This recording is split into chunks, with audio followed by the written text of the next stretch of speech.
चूँकि यहाँ पे बड़ी तादाद में ख़ातून मौजूद है और कुछ बड़े लोग भी मौजूद है, तो बच्चों की तरबियत के ताल्लुक़ से मैं कुछ बातें रखूँगा।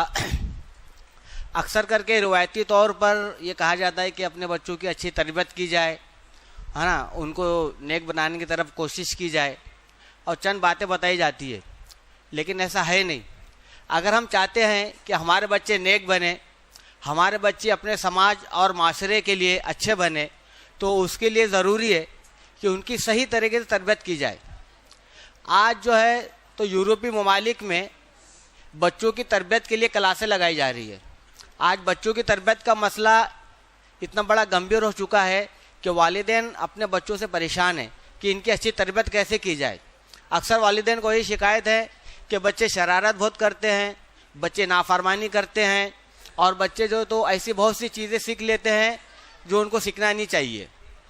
और मुसलमानों के लिए तो ये बहुत ज़रूरी चीज़ है कि अल्लाह के रसूल सल्लल्लाहु अलैहि वसल्लम ने फरमाया कि नेक औलाद जो है वालिदैन के लिए सदका जारिया है। अगर औलाद नेक हो तो वालिदैन के इस दुनिया से चले जाने के बावजूद भी उनकी नेकियों में नेक औलाद की वजह से इजाफ़ा होता रहता है। हम देखते हैं कि बच्चों की तरबियत के ताल्लुक़ से हम लोगों में जो है तो बहुत सी गलतफहमियाँ हैं। हम बच्चों को मारपीट के ज़रिए से, डर के ज़रिए से, डांटी के ज़रिए से कुछ सिखाना चाहते हैं, जबकि बच्चे इस तरह नहीं सीखते। बच्चों को अगर सिखाना है तो ये बात हमारे ध्यान में रहे कि बच्चे वो नहीं सीखते जो हम उनसे कहते हैं, बल्कि बच्चे वो सीखते हैं जो हम खुद करते हैं। बच्चे हमको जो करता हुआ देखते हैं बच्चे वही सीखते हैं। तो हम ये चाहते हैं कि अगर हमारे बच्चे झूठ ना बोले, हमारे बच्चे गिबत ना करे, हमारे बच्चे चुगली ना करे, हमारे बच्चों के दिलों में हसद ना रहे, हमारे बच्चों के दिलों में किसी के ताल्लुक़ से नफ़रत ना रहे, तो सबसे पहले हमको खुद इन बातों पे अमल करने की ज़रूरत है। हम खुद जो है तो झूठ ना बोले, हम खुद जो है तो घरों में किसी की चुगली ना करे, गिबत ना करे, दूसरों के ताल्लुक़ से बात ना करे, किसी के लिए अपने दिल में नफ़रत ना रखे। जब हम खुद अगर झूठ बोलेंगे और अपने बच्चों से ये उम्मीद रखेंगे कि हमारा बच्चा सच बोले, तो ऐसा मुमकिन नहीं है। हम खुद नमाज नहीं पढ़ेंगे और अपने बच्चों से कहेंगे कि नमाज़ पढ़े। हम खुद जो है तो सुबह में देर तक सोते रहेंगे और अपने बच्चों से कहेंगे कि जल्दी उठो, तो बच्चा जो है तो सुधरने वाला नहीं है। और दूसरी बात यह है कि बच्चों को जो समझाते हैं हम तो अच्छे अंदाज में समझाए, पॉजिटिव सेंटेंस यानी मुस्बत जुमले हम जो है तो उनसे कहें। अक्सर ये होता है कि वालिदैन जो है तो मनफी अंदाज में बच्चों को समझाते हैं, उनको झिड़क के बात करते हैं, चिल्ला के बात करते हैं और उनके बातों पे तवज्जो नहीं देते हैं। और अक्सर करके हम ऐसे जुमले बच्चों को बोलते हैं जो आगे चल के बच्चों को ज़िंदगी में नाकाम करते हैं। जैसे अगर किसी बच्चे से कुछ गलती हो जाए तो हम कहते हैं कि तू तो हमेशा ही ऐसा करता है, जबकि उसने पहली, दूसरी या तीसरी बार इस तरह की गलती की है, लेकिन हम कहते हैं कि तू तो हमेशा ही ऐसा करता है। इसका मतलब हम बच्चे को बता रहे हैं कि तू हमेशा ऐसा ही है, पहले भी तू ऐसे ही करता था, आज भी ये गलती कर रहा है और आने वाले दिनों में भी तू ऐसे गलती करेगा। इसी तरह हम बच्चों को बोलते हैं कि तू तो कुछ कर ही नहीं सकता। जब हम ये कहते हैं कि तू कुछ कर ही नहीं सकता तो बच्चा यही समझता है कि मैं तो किसी काम का ही नहीं हूँ, मैं तो कुछ कर ही नहीं सकता, तो फिर वो बाहर कोई भी काम होता है तो कर नहीं पाता है।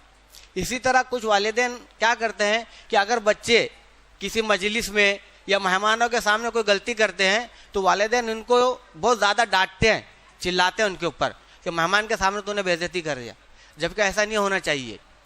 किसी मजलिस में और मेहमानों के सामने बच्चों को डांटा ना जाए, उनको चिल्लाया ना जाए, उनको मारा ना जाए, क्योंकि इस वजह से बच्चे के अंदर जो है तो एक तो नफ़रत भी पैदा होती है, दूसरी बात वो एहसास कमतरी का शिकार हो जाता है।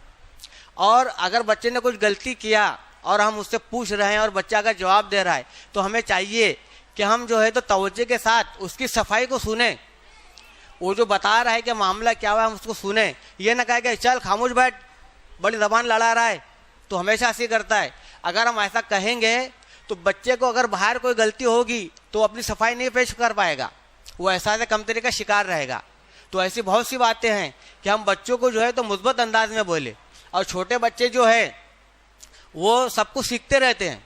एक बच्चा छोटा होता है वो बात नहीं कर सकता, लेकिन हम जानते हैं कि छोटे बच्चे की तरफ अगर प्यार से देखा जाए, मुस्कुरा के देखा जाए, उसको पचकारा जाए तो वो हंसने लगता है। और ये छोटे बच्चे के सामने अगर हम तेज लहजे में बात करेंगे, उसको घूर के देखेंगे तो बच्चा रोने लगता है। इसका मतलब है कि बच्चा हमारे रवैये को समझ रहा है। तो बच्चे जो है ये पैदाइश के बाद ही से सीखना शुरू कर देते हैं। हम ये समझते हैं कि बच्चा जब बड़ा होगा तो सीखेगा। बच्चा अगर झूठ बोल रहा है, बच्चा को ऐसी हरकतें कर रहा है कि उसे नहीं करनी चाहिए, तो हम नज़रअंदाज करते हैं कि यार अभी बच्चा है, बड़ा होएगा तो अच्छा हो जाएगा, ठीक हो जाएगा। जबकि ऐसा नहीं है। बचपन ही में हमको बच्चे को जो है तो अच्छी तरह से समझाना चाहिए, इसलिए कि जो बुरी आदतें हैं वो वक्त रहते हुए जो है तो पुख्ता हो जाती है, मजबूत हो जाती है। और बच्चों को समझाने का सबसे अच्छा तरीका यह है कि रात में सोते वक्त जब उनको नींद आ रही हो तो उनसे अच्छी अच्छी बातें की जाए। उसने दिन भर में जो गलती किया है तो उसे कहा जाए कि बेटे आज तुमने ये गलती की है, तो ऐसी गलती आप दोबारा मत करो, ये अच्छी बात नहीं है।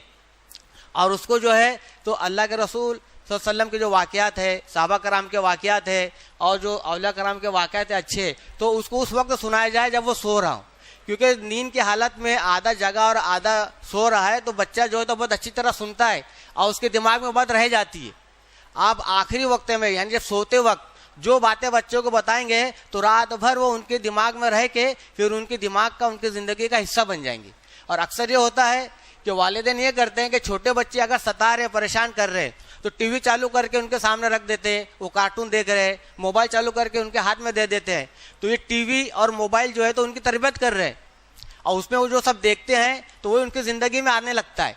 तो हमको चाहिए कि हम बच्चों को अगर टीवी लगा के ना दे, मोबाइल ना दे, अगर दे रहे तो कोई अच्छी चीज़ सीखे, यानी कोई कुरान की आयत है या सबक आमोज कहानियाँ हैं तो वो बच्चे को दे ताकि बच्चे उससे अच्छी चीज़ें सीखे। इसके अलावा हम बच्चों के दोस्तों पे नज़र रखें कि हमारा बच्चा बाहर किन दोस्तों में उठता बैठता है, वो गाली गलौज करने वाले तो नहीं है, झूठ बोलने वाले तो नहीं है, बहुत ज़्यादा शरारती तो नहीं है। तो हम अपने बच्चे को समझाए। अब बच्चा अगर गाली दे तो उसको प्यार से समझाए कि ये अल्लाह ताला को ये चीज़ नागवार गुजरती है। बच्चों को बहुत ज़्यादा मारपीट ना करे बच्चे के साथ में और बहुत ज़्यादा डांट डपट भी ना करे, क्योंकि इसकी वजह से बच्चा जो है एहसास कमतरी का शिकार हो जाता है। तो वालिदैन को चाहिए कि इन तमाम बातों का ख्याल रखें। वाखिर दावाना अनिल हम्दुलिल्लाहि रब्बिल आलमीन।